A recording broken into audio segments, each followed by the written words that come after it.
نے جو آیت کریمہ تلاوت کی قد افلح المؤمنون، اللہ تعالیٰ فرماتے ہیں کہ مومن کامیاب ہو گئے۔ کون سے مومن؟ الذین هم فی صلاتهم خاشعون، جو نماز میں خضوع اختیار کرتے ہیں۔ والذین هم عن اللغو معرضون، دوسرے وہ مومن جو لغویات سے اعراض کرتے ہیں۔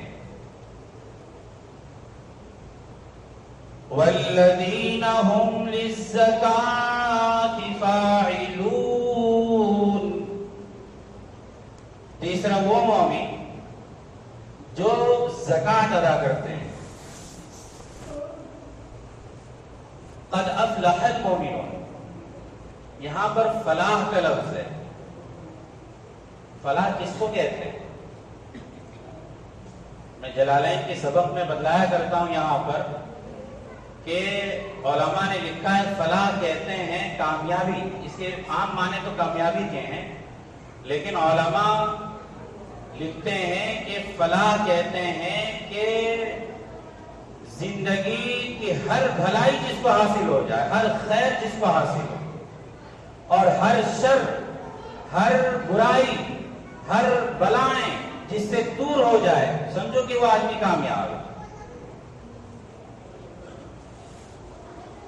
کتنی بڑی نعمت ہے فلاح، جتنی بھلائیاں ہیں ہم کو حاصل ہو جائے، ہر آدمی تو یہی چاہتا ہے، اور جتنی برائیاں ہیں، جتنے شر ہیں، فتنے ہیں، مصیبتیں ہیں، وہ دور ہو جائیں، یہی تو آدمی چاہتا ہے۔ تو یہ کامیاب، قد افلح المؤمنون، مومنین کامیاب ہو گئے۔ کب؟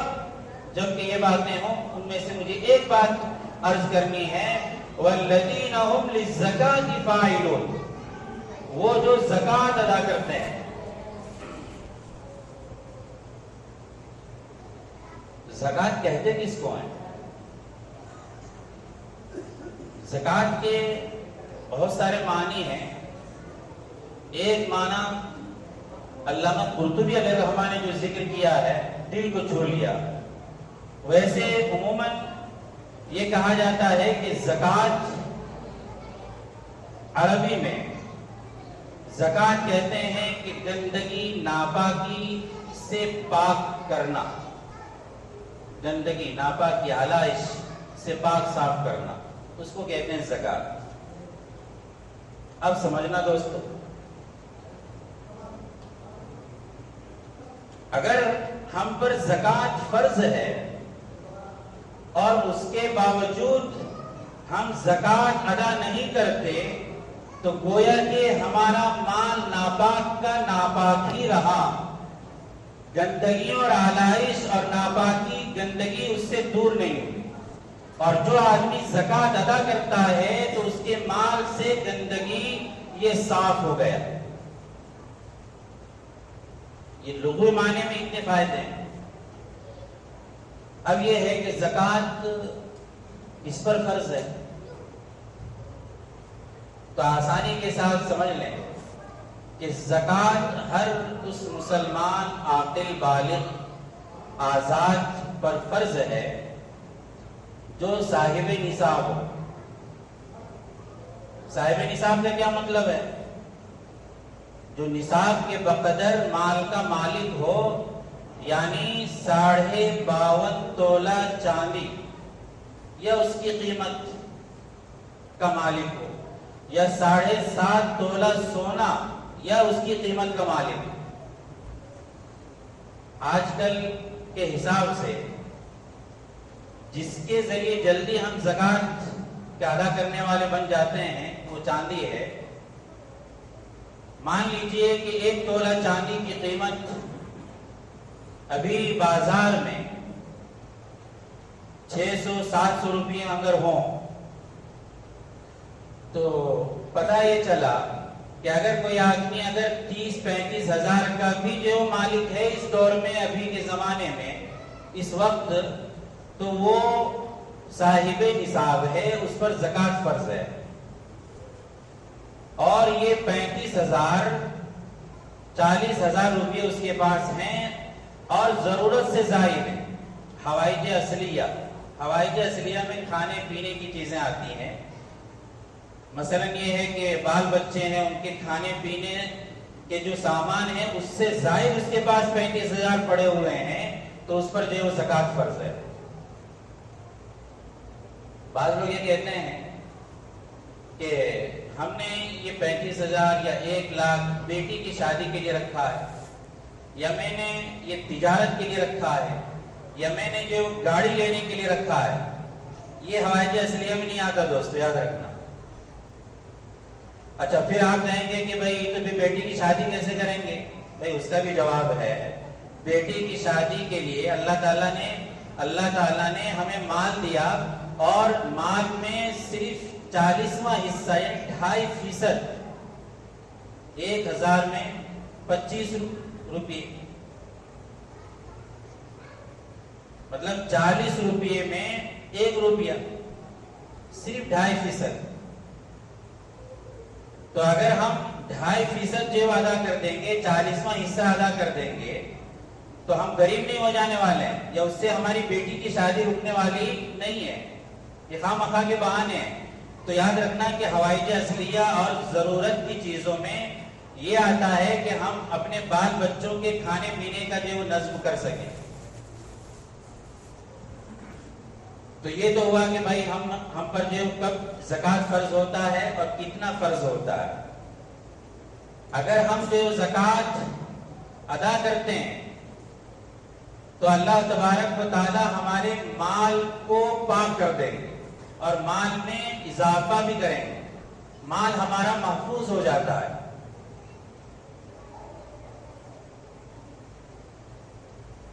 اگر ہم نے زکوٰۃ ادا نہیں کی اور یوں سمجھ لیا کہ ہم نے بچا لیا، تو ایسا نہیں ہے. سورہ قلم کی جو آیت ہے اس میں ایک واقعہ بیان کیا ہے کہ یمن میں ایک شخص ایسا تھا، ان کی بڑی کھیتی تھی. وہ اپنے کھیتی کے جو پیداوار ہوتا تھا وہ غریبوں میں تقسیم کرتا تھا. جب مثلا گیہوں ہو یا دھان ہو، جب کاٹنے کے لیے جاتا تو غربا کو بھی بلا لیتا تھا کہ بھائی جو نیچے گرے جائے وہ سب تم اٹھا لینا.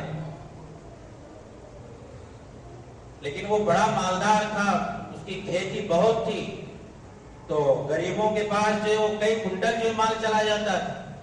جب اس کا انتقال ہو گیا تو ان کے بیٹوں نے کہا کہ میرا والد تو ایسے ہی بیوقوف تھا، ان کو تو علم ہی نہیں ہوا کہ کئی کنٹل مال جو ہے وہ غریبوں میں چلا جاتا ہے.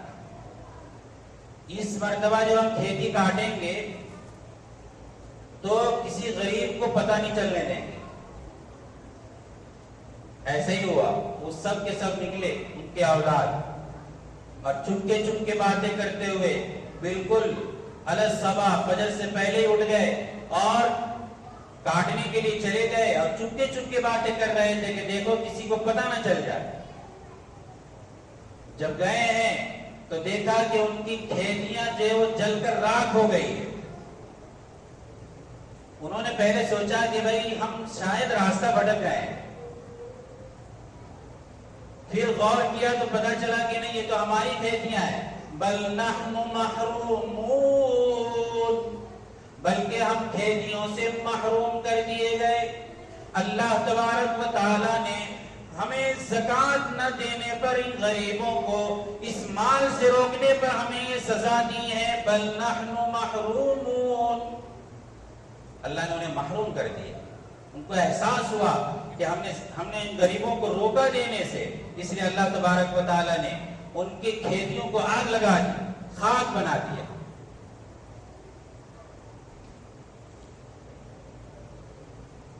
اور اگر ہم زکوٰۃ ادا کرتے ہیں، 2-3 منٹ باقی ہے، بڑی تفصیلی موضوع ہے، لیکن بہرحال بات تو اتنے میں بھی جو ہے وہ سمجھ میں آ سکتی ہے.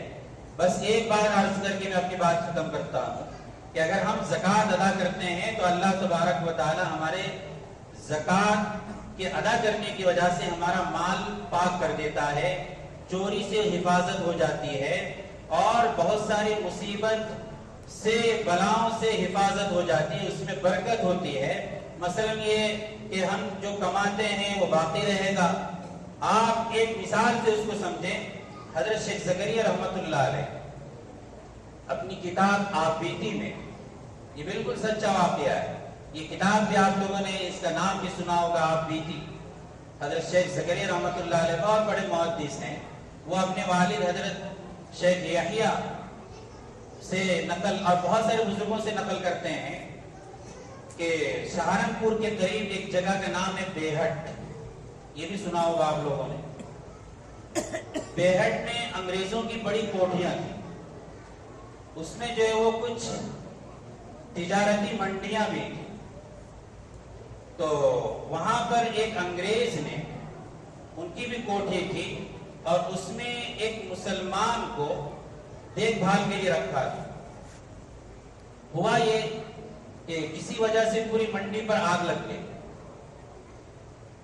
جتنے بھی کاروباری تھے اور جتنے بھی دکانیں تھیں سب کے سب جل گیا۔ یہ آدمی جو ان کا غلام تھا، نوکر تھا، دیکھ بھال کرنے کے لیے جو وہاں پر موجود تھا، وہ اپنی صفائی پیش کرنے کے لیے تاکہ کل الزام ہم پر نہ آ جائے، وہ وہاں سے بالکل گاڑی پکڑ کر سیدھا جو ہے وہ دہلی پہنچا۔ اس کا ہیڈ آفس دہلی تھا، اس انگریز کے پاس جب پہنچا ہے تو انگریز جو کچھ لکھ رہا تھا، کہہ رہا ہے کہ بھئی ہمارے پورے جو فیکٹری پر اور پوری منڈی پر آگ لگ گئی ہے۔ اس نے توجہ نہیں دی، لکھتا ہی رہا۔ پھر دوسری مرتبہ کا کچھ توجہ نہیں دی، لکھتا ہی رہا۔ تیسری مرتبہ اس نے غصے میں کہا کہ میں کچھ کہہ رہا ہوں۔ تب اس انگریز نے کیا کہا دوستو، یہ لفظ آپ سنیں اور یقین کریں وہ غیر مسلم ہے، اس کو کتنا یقین ہے زکوٰۃ کے اوپر۔ وہ کہتا ہے کہ بھائی میں سن رہا ہوں، یاد رکھو میں مسلمانوں کے طریقے پر اپنے مالوں کا زکوٰۃ نکالتا ہوں، مجھے یقین ہے میرے دکان پر آگ لگی نہیں سکتی۔